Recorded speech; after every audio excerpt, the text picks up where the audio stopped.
हरे कृष्णा, सभी को दंडवत प्रणाम। हम अपना जीवन नष्ट कर रहे हैं, अतएव हमें अपनी इंद्रियों को भौतिक सुख बढ़ाने के लिए प्रेरित करने के इच्छुक ना बनकर कृष्ण भावना अमृत का अभ्यास करके आध्यात्मिक सुख पाने का प्रयास करना चाहिए। जैसा कि प्रहलाद महाराज कहते हैं, यद्यपि इस मानव शरीर में तुम्हारा जीवन क्षणिक है, किंतु अत्यंत मूल्यवान है।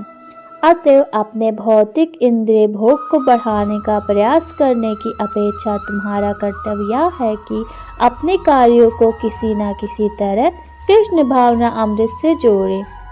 मनुष्य शरीर से ही उच्चतर बुद्धि आती है। चूँकि हमें उच्चतर चेतना मिली है, इसीलिए जीवन में हमें उच्चतर आनंद के लिए प्रयत्न करना चाहिए।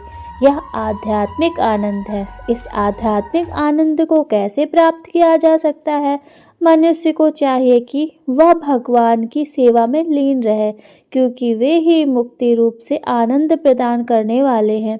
हमें अपना ध्यान श्री कृष्ण के चरण कमलों को प्राप्त करने में लगाना चाहिए, जो हमारा इस भौतिक जगत से उद्धार करने वाले हैं। किंतु क्या हम जीवन में भोग नहीं कर सकते और अगले जीवन में श्री कृष्ण की सेवा में अपने को नहीं लगा सकते? प्रहलाद महाराज का उत्तर, अभी हम भौतिक बंधन में हैं।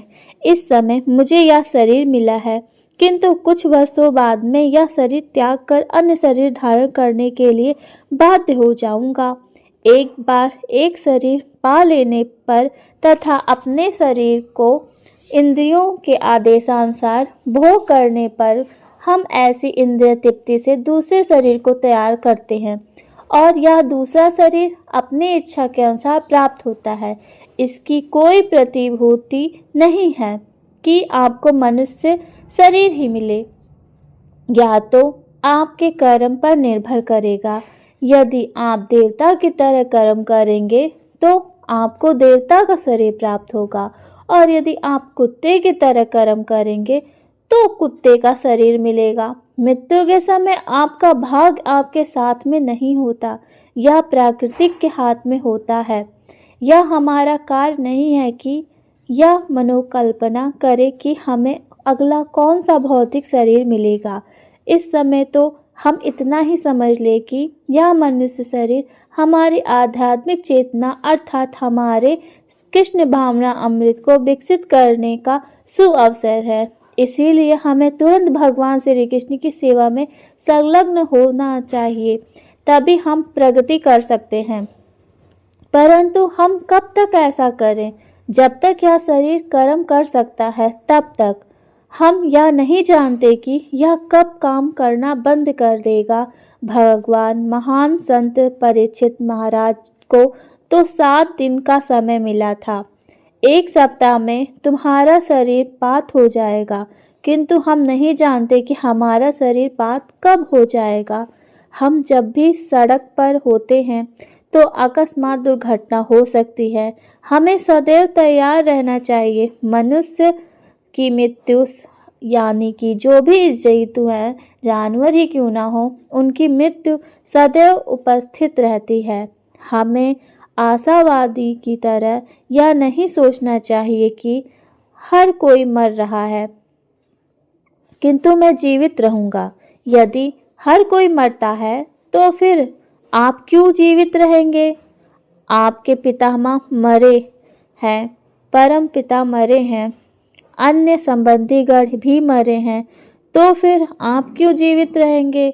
आप भी मरेंगे, आपकी संतानें भी मरेंगी। अतएव इसके पूर्व की मृत्यु आए, जब तक यह मानवीय बुद्धि है, हम कृष्ण भावना अमृत में जुट जाएं। प्रहलाद महाराज की यही संस्तुति है। हम नहीं जानते कि यह शरीर कब तक काम करेगा और कब काम करना बंद कर दे। अतः हमें तुरंत ही कृष्ण भावना अमृत में प्रवृत्त होकर उसी के अनुसार कर्म करना चाहिए। किंतु यदि मैं तुरंत कृष्ण भावना अमृत में लग जाऊं तो मेरी जीविका कैसे चलेगी? इसकी व्यवस्था है? मुझे आप लोग में से एक शिष्य के विश्वास के विषय में वर्णन करते हुए अत्यंत प्रसन्नता हो रही है। उससे असहमत एक अन्य शिष्य ने कहा, तुम इसकी देख रेख नहीं करते कि प्रतिष्ठान को कैसे चलाया जाए। इस पर उसने उत्तर दिया, अरे श्री कृष्ण सब प्रदान करेंगे, यह अति उत्तम विचार है। इसे सुनकर मैं हर्षित हुआ। यदि कुत्ते, बिल्ली तथा सूकर भोजन पा सकते हैं तो क्या श्री कृष्ण हमारे भोजन का भी प्रबंध नहीं कर सकेंगे? यदि हम पूरी तरह श्री कृष्ण भावना भावित हो सकते हैं और उनकी सेवा करें तो क्या श्री कृष्ण कृतज्ञ हैं? नहीं है क्या कृतज्ञ? श्रीमद् भगवद गीता में श्री भगवान कहते हैं, हे अर्जुन, मैं सभी में समभाव रखता हूँ। मैं किसी से ईर्ष्या नहीं करता और ना ही कोई मेरा विशेष मित्र है, किंतु जो कृष्ण भावनामृत में संलग्न रहता है उसका मैं विशेष ध्यान रखता हूँ। चूंकि एक छोटा बालक अपने माता पिता की कृपा पर पूरी तरह आश्रित रहता है, अतएव वे बालक पर विशेष ध्यान रखते हैं। यद्यपि माता पिता सारे बालकों पर समान रूप से दयालु होते हैं, किंतु वे छोटे छोटे बालक जो सदैव माँ माँ चिल्लाते रहते हैं, उन पर विशेष ध्यान दिया जाता है। क्या है मेरे लाल, बोलो, यह स्वाभाविक है। यदि आप उन श्री कृष्ण पर पूर्णतः आश्रित हैं जो कुत्ते, पक्षियों और पशुओं को 84 लाख योनियों के जीवों को भोजन प्रदान करते हैं, तो फिर वे आपके भोजन क्यों नहीं देंगे? यह धारणा समर्पण का लक्षण है, किंतु हमें यह नहीं सोचना चाहिए कि श्री कृष्ण मुझे भोजन दे रहे हैं, अतः मैं सब कुछ सो जाऊं और अब मैं सो जाऊं। आपको बिना भय के कार्य करना है। आपको श्री कृष्ण के लालन पालन का संरक्षण पर पूरा विश्वास रखते हुए कृष्ण भावना अमृत में पूरी तरह से लग जाना है। आइए हम अपनी आयु की गणना करें। इस युग में ऐसा कहा जाता है कि हम अधिक से अधिक 100 वर्ष तक जीवित रह सकते हैं। पहले सतयुग में सतयुग के अनुसार युग लोग 1 लाख वर्षों तक जीवित रहते थे। अगले युग त्रेता युग में वे 10,000 वर्षों तक जीने लगे और इसके बाद अगले युग में द्वापर युग में 1000 वर्ष तक। अब इस कलयुग में यह अनुमान 100 वर्ष का है, किंतु जैसे जैसे कलयुग अक्सर होता है हमारी आयु और भी घटती जाती है। यह हमारी आधुनिक सभ्यता की तथाकथित उन्नति है।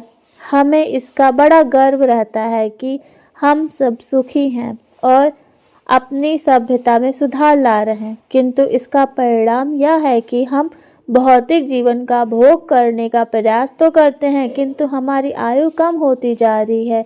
यदि हम यह मान लें कि एक मनुष्य 100 वर्ष तक जीवित रहता है और यदि उसे आध्यात्मिक जीवन का कोई ज्ञान नहीं है तो उसका आधा जीवन रात सोने में जैसे संभोग करने में बीत जाता है।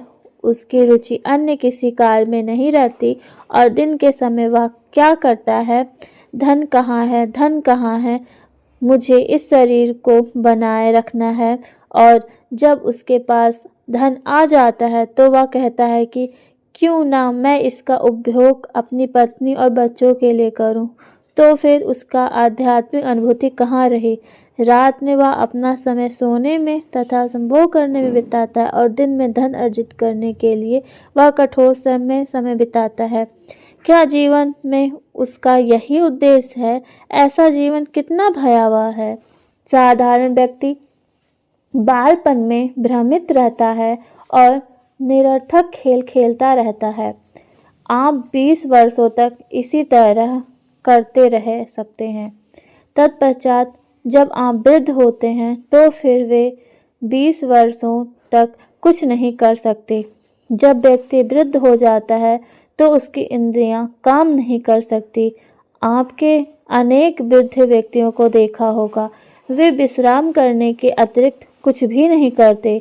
अभी हमें अपने एक शिष्य का पत्र मिला है जिसमें सूचित किया गया है कि उसकी दादी को लकवा मार गया और वह गत 3.5 वर्षों से कष्ट भोग रही हैं।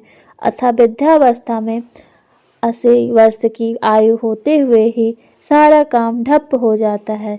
इसीलिए प्रारंभ से लेकर 20 वर्ष की आयु तक सारे का सारा समय नष्ट हो जाता है, और यदि आप 100 वर्ष तक जीवित भी रहें तो जीवन की अंतिम व्यवस्था जो 20 वर्ष की नष्ट हो जाती है। इस तरह आपके जीवन के 40 वर्ष ऐसे ही नष्ट हो जाते हैं। बीच की आयु में यौन सुविधा और प्रबल होती है कि इसमें भी 20 वर्ष नष्ट हो जाते हैं। इस तरह 20 वर्ष फिर 20 वर्ष, तब 20 कुल 60 वर्ष नष्ट हो जाते हैं। जीवन का यह विश्लेषण प्रहलाद महाराज द्वारा किया गया है। हम अपने जीवन को कृष्ण भावनामृत में उन्नति करने में ना लगाकर उसे चौपट कर रहे हैं। हरे कृष्णा। सभी को दंडवत प्रणाम।